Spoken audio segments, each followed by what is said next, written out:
What an amazing year for Chelsea. Even before a single ball was kicked, it was already one of the most historic in our 98-year history. The 2nd of July was the exact date we found out a Russian man called Roman Abramovich had taken over Chelsea Football Club, and things were changing.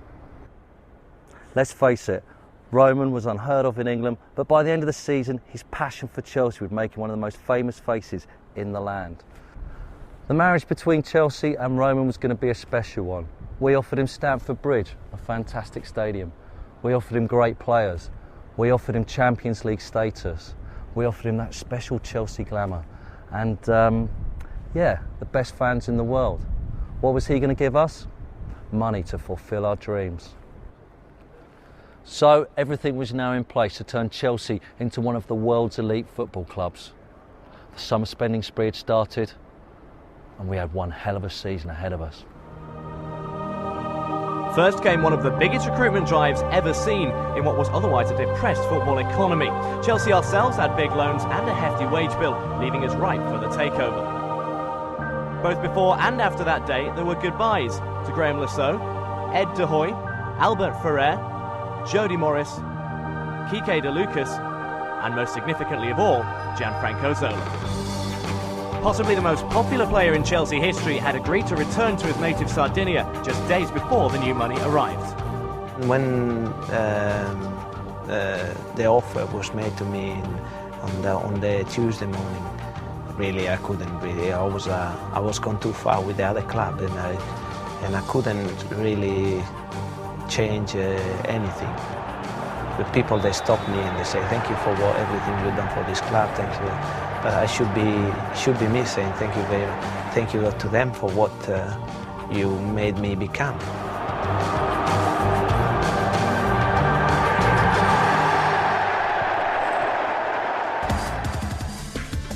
Replacements were needed and began with goalkeepers Jurgen Macho, a free transfer from Sunderland, and Marco Ambrosio, also a free transfer from Kievo, both signed pre-Abramovich. Added later were young right-back Glenn Johnson from West Ham for £6 million. It's a great club and love to play with all the internationals here. It's still in London. Just can't wait to play and learn from all the players. Long-time target Jeremy from Real Madrid for £6.9 million, he having auditioned in the Premiership on loan at Middlesbrough.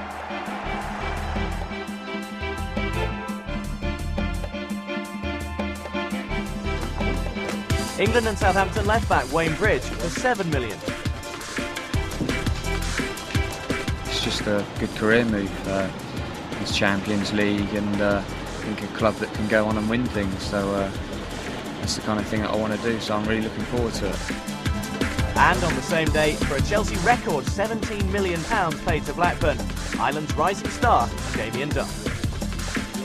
The most important thing is going and doing it on the pitch now.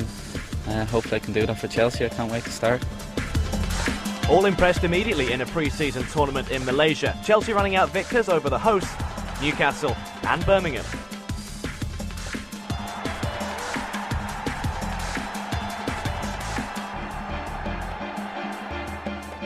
Back home, a second England and West Ham player was bought, Joe Cole, bringing youthful potential to the midfield for £6.6 million. While high-class experience in that department arrived on the same day, Juan Sebastian Veron, a £12.5 million signing for Manchester United.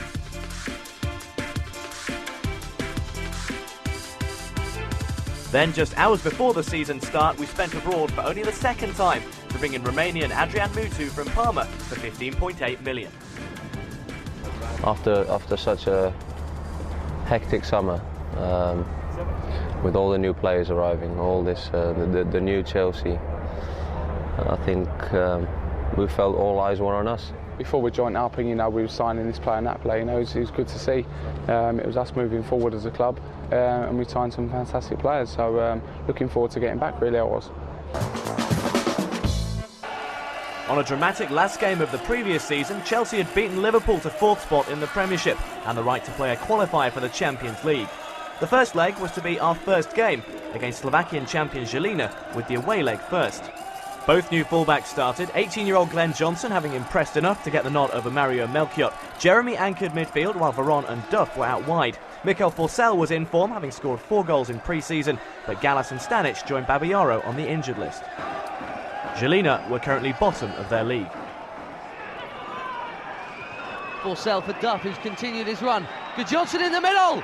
1-0 Chelsea! Johnson again for Cole. Cole again with a neat back heel. Here's Good Johnson and gone in off Drano. It's an own goal. 2-0 Chelsea and no giant killing this time.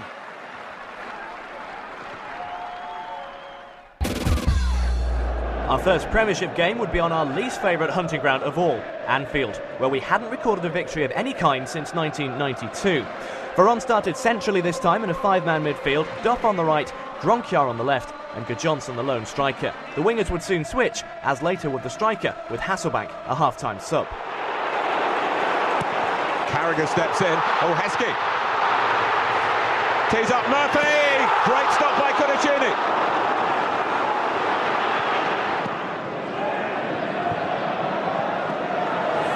Gronkjar from the right. It's Veron! And Chelsea have taken the lead at Anfield.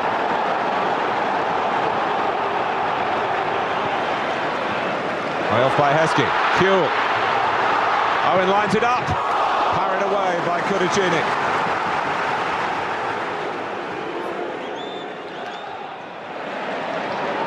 Gudjonsson. Oh, he's away and they can't catch him. Ida Gudjonsson, but Dudek keeps it at 1-0. Lampard not closed down, and it needed the save. Ooh, Steve Bennett penalty. Juve goes down. Up steps Owen. Oh, he's missed it conclusively. It was a very poor penalty. Well, he's had very, very little to do today, Michael Owen, and he's made him take it again. Second chance for Owen, and he's hammered it in. You might just say, lucky, lucky Liverpool. Lampard. Hasselbank. Can he get the shot away? It's his angle. It's his goal. Chelsea lead again. Jimmy Floyd Hasselbank is back. He has scored at such a precious time. Referees were clamping down on goalkeeper movement at penalties, but despite Owen's retake, we had only our 8th ever win at Anfield. For the first home game, the paperwork on Mutu's move had been completed and he could make his debut. Desai's selection made him only the 4th overseas player to appear in 200 games for Chelsea. For the home fans, it was a first chance to share a stadium with the new owner.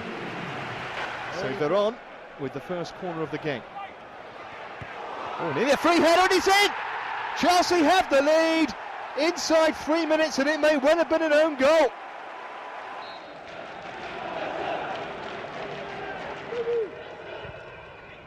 Is its free kick looking for Scowcroft, who met it well, very well. It's 1-1, goal out of nothing really. Mutu with the right foot, all did its job. The follow-up shot is in! What a stunner! And what a way to mark his first game for Chelsea. It absolutely flew into the back of the net. When the ball came back, Adrian Mutu buried it.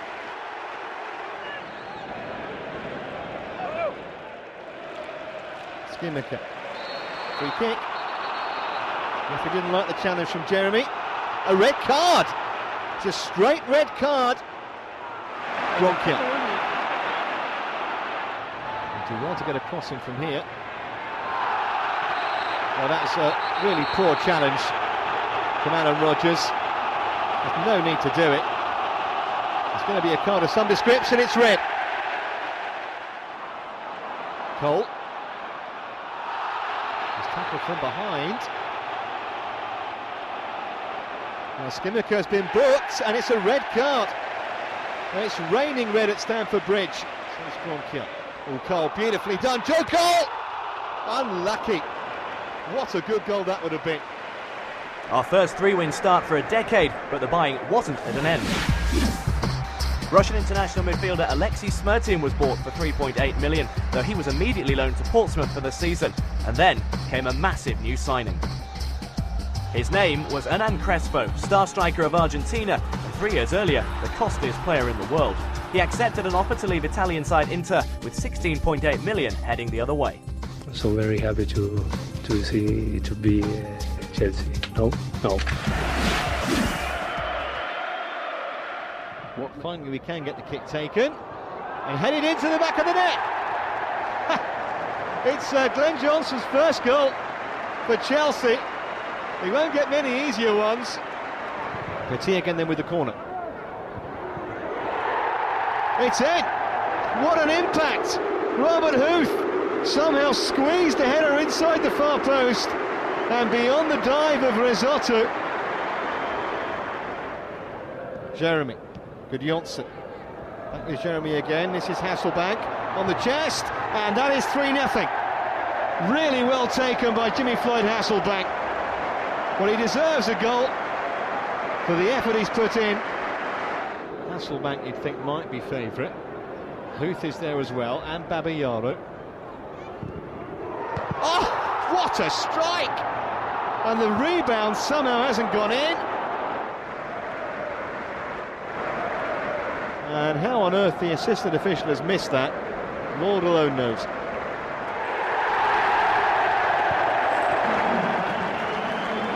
The second Premiership home game, and some very familiar faces for Duff, though not for Crespo, poised to make his debut from the bench.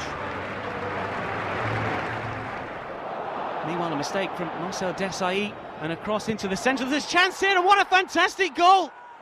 So early as well, it's Andy Cole. The break is on for Chelsea. Hasselbank wants to use Jeremy, and Musu's there! So simple! In fact, would you believe it, the flag was up, and it will not count.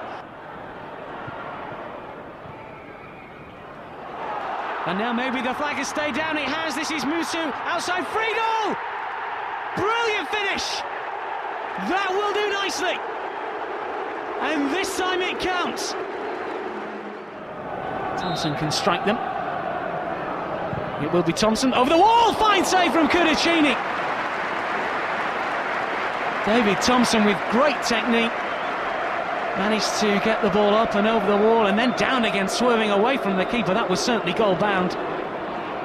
Thompson swings this one in again. Cudicini punches, flaps at it, and Blackburn are ahead again. And it's Andy Cole, his second. Mutu away from Neil. Hasselbank inside the penalty area. Lampard is now. The touch behind, eventually the cross comes in from Jeremy. Cries of handball from the crowd, and he's given it the referee. No mistake. Friedel goes the wrong way. It's Chelsea 2, Blackburn Rovers 2. Yet again, Blackburn Rovers had spoiled the party. No home league win against the Lancastrians since 1984. With Crespo now one of 4 main strikers, Mikko Forsell was allowed to head out on loan to Birmingham. First-team football for the 22-year-old was vital. The same true of 20-year-old Carlton Cole, who'd been loaned for the season to Charlton. Dutch international Boudewijn Zenden, who'd failed to hold down a regular place since joining 2 years earlier, would spend the season at Middlesbrough. All 3 wouldn't be permitted to play in games against Chelsea. Sadly, Jurgen Macho had suffered a serious knee injury, and his campaign was over before it had begun, so the experienced Neil Sullivan joined on a free transfer from Spurs. Ranieri had stated his optimum squad was 2 players for every 1 outfield position, which left a vacancy for a defensive midfielder. Chelsea went shopping at football's equivalent of Harrods and bought